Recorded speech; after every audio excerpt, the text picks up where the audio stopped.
Hello, BookTube. All right, we're continuing on. I think this is part 4 of 7.3K Q&A.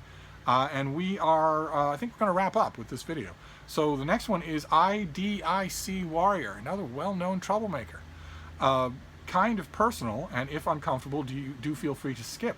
Bring it on, baby. You have mentioned in certain videos that you don't have a sense of touch in your hands. It's not just my hands, it's my skin, and it's very bad. It's not non-existent, but it's very bad. How long has this been with you? Does it have a medical term? Sorry if it's uncomfortable to answer. It does have a medical term. It's neuropathy. And I got off lucky. Most neuropathy takes the form of pain, discomfort. It's only rarely that it's numbness. But it does happen. And my friend Deb has it as well, and she has the normal kind. And it's a boon as much as it is a drawback. It makes me much less free in the kitchen, for instance. I briefly, a year ago, took up the idea of learning more basics of how to cook. But I noticed with even the most basic stuff that I was in serious trouble of hurting myself with a hot stove or a sharp knife. Imagine what your kitchen experiences would be like if you couldn't feel things. They'd be a minefield of difficulties. But in my life, it's also helped, for instance, in unarmed combat. if you're not going to hurt, if nothing that's done to you is going to be painful, you're a lot less likely to shave off your percentages in a fight. It's not entirely unmixed blessing. Let's see here. And question number 2. Do you have a favorite political diary in the vein of the Ben diaries? William Shirer, the author of The Rise and Fall of the Third Reich, did a Berlin diary that I think is a classic of the genre. Just incredible. He was a journalist, and he was there watching while everything happened day by day. So he was, unlike a lot of citizens, he was always remembering to filter everything through the big picture of world events. Harrowing to read. Let's see here. PHXSNS1 has a barrage of questions. What a surprise. Number 1. What is your favorite book written by a U.S. president?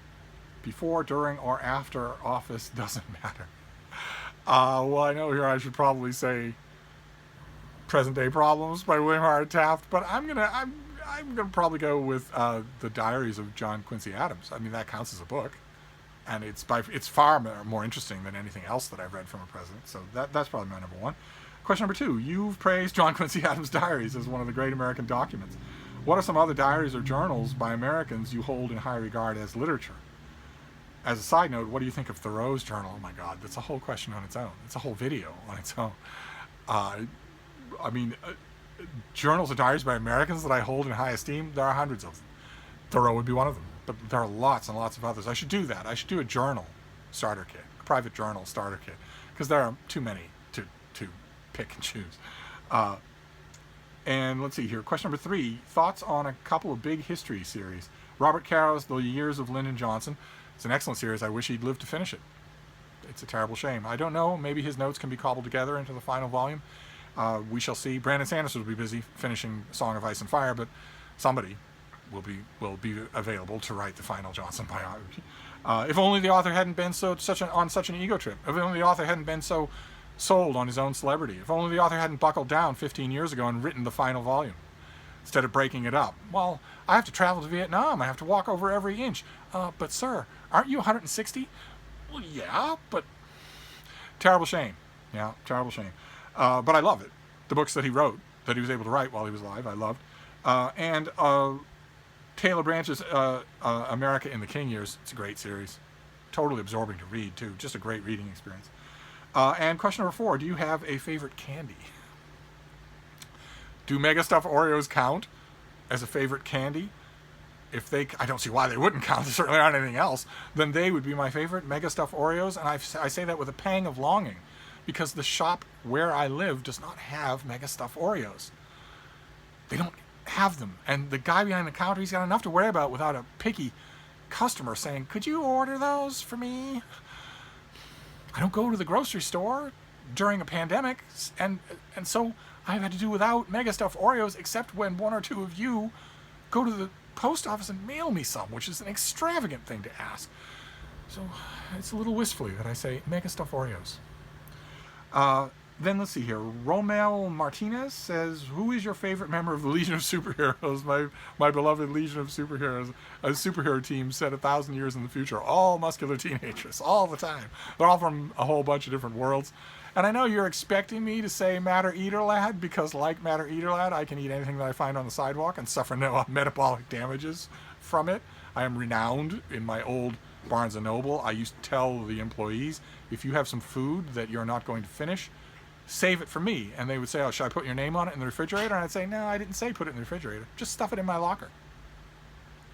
And the new kids would just go, "What?" And Deb and all the old hands would say, "Yeah, he can eat it. No matter how long it's in there, he can eat it and it won't bother him. So just go ahead and do it." You're so expecting me to say Tensel Kem, Matter Eater Lad, whose superpower for the Legion, believe it or not, is that he can eat anything. But I'm not going to say that because this is clearly a trick question. You want me to pick an outre Legion, but my favorite Legionnaire is Superboy. Okay? Superboy. Clark Kent when he was a teenager. From the U.S. Midwest, where his best friend was his dog, who was clearly a beagle. Okay? Do you have a follow-up question? Yes, you do. And what is your favorite Legion run or era? Well, the classic run from the Silver Age probably is my favorite. Those are the ones that I know like gospel. I know every single one of those adventures backwards and forwards, every word, every minor character. But I also really like Keith Giffen's 5 Years Later saga, which has never been collected. I really, really like the first 30 issues of that. I just think are such fantastic comic book storytelling that I go back and read my individual issues, but DC keeps putting off a collected volume of that, and I don't know why they do that. Legion fans are the most dedicated fans in comic book fandom, anywhere. If you make a Legion product, we will buy it. You make it an overpriced hardcover, we'll still buy it. It'll sell out, and DC must know that. I don't know why they don't do that, but as far as I know, they haven't yet. I would love that. But my heart's probably going to have to go to the era where we had a teenage Superboy, where we had a teenage Clark Kent joining the Legion for adventure after adventure. It was a while where those were spotty backup features, but then Jim Shooter took over when he was just a teenager himself and started writing really good character-driven stories. And some of those started to get longer, and Kurt Swan started to draw them, and they were great. So it'd probably be that. And then Mike Grell started doing a lot of early Legion artwork, and his Legion issues are great. But that's pushing it. That's getting towards too late. The early Legion eras from Adventure Comics, when they had their own regular feature where the team was a real thing, not just a backup, that's probably the Silver Age, probably my favorite. And then Isaiah Armstrong, and this is our last question. At 10 minutes by the time we're done? Great. Based on your disgust with smoking, I was wondering what you think about the use of recreational drugs. Is it just as bad as smoking, and do you think it's better? Should certain drugs like marijuana be legal? In my opinion, any drug that makes it likely that you would hurt other people who are not choosing to take that drug ought to be illegal. I think that's pretty simple. Otherwise, you're trusting people to take control of themselves. You're trusting people to control what they do. And 250,000 years of human history shows that people don't do that. I know you're saying, but Steve, doesn't that mean you're calling for prohibition? You, of all people, I have very much enjoyed knocking back a bottle of wine with quite a few of you. And on one level, I am calling for that. But for instance, I think there's a way that you could do it. I don't have a driver's license. I've never had a driver's license. I couldn't legally operate a car, under or not under the influence of alcohol. But plenty of people every year, every minute of every day, in the course of this video, get behind the wheel of a car drunk and plow into someone else and injure or kill them because of that drug, because that drug is legal. It's simply not possible to smoke without endangering other people. Tobacco addicts love to say that it is, but it isn't. It isn't. It simply isn't possible to do. The cast-off chemicals, the so-called second-hand chemicals of all nicotine delivery systems, including vaping and juuling, are extremely dangerous to other people. There's no way around that. That's just the way it is. So that shouldn't be legal, and nor should anything else. So, for instance, think of the drugs that surround us in our daily life. Sugar, you could probably classify, it happens naturally in foods, but you could probably classify, for instance, granulated, processed sugar as a drug. But aside from a slight increase in, the health bills just across the board, you're not hurting anyone but yourself if you have a tray full of mega stuffed Oreos every day. I don't do that. I love them, and I wouldn't do that. Also, caffeine. It's not going to hurt anybody but you in the long run. And sugar as a treat at the end of a meal, and caffeine, get you started in the morning, is not going to hurt even you in the long run. But there are plenty of other drugs that, oh my God, there's no way to do them without you being a danger to other people. I don't know. So on the one hand, you have that. And on the other hand, you have my rock hard contention that the government shouldn't be involved in any of this. The government, is involved in way too much. Way too much. So I don't know. It takes a lot of thought. I think that the obvious cases ought to be illegal, especially alcohol. Much as I hate to say it, it's not used responsibly by a huge majority of the people who use it. They don't use it responsibly, and the law courts are full.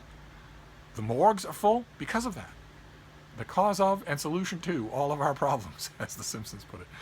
So it's a vexed question, because I don't want to be the YouTuber who's calling for the return of prohibition. So maybe I'll do a discussion video on it the next time I get a book on the subject. But anyway, that's it. That is our 7.3K Q&A, and what fun these are. These are so much. I can't thank all of you enough for bombarding me with all these great questions. Every single time my subscriber count turns over a couple of zeros. As a couple of you pointed out, that is going to happen. I hate to think of it, but it's probably going to happen before the week is over, or a little bit longer than that. Maybe what are we on? I don't remember what day it is. Saturday. By next Saturday, that will almost certainly be the case. So I can't thank you enough. I love having all of you for company in all of these discussions that we're having on everything, whether we agree or disagree. I absolutely love it. I thank you so much for these questions, and I'm going to wrap this up for now. This will be 4 videos as usual, and we'll just see when we hit 7.4. God help us. But anyway, I'm going to wrap this up for now, and I will be back. Thank you, BookTube.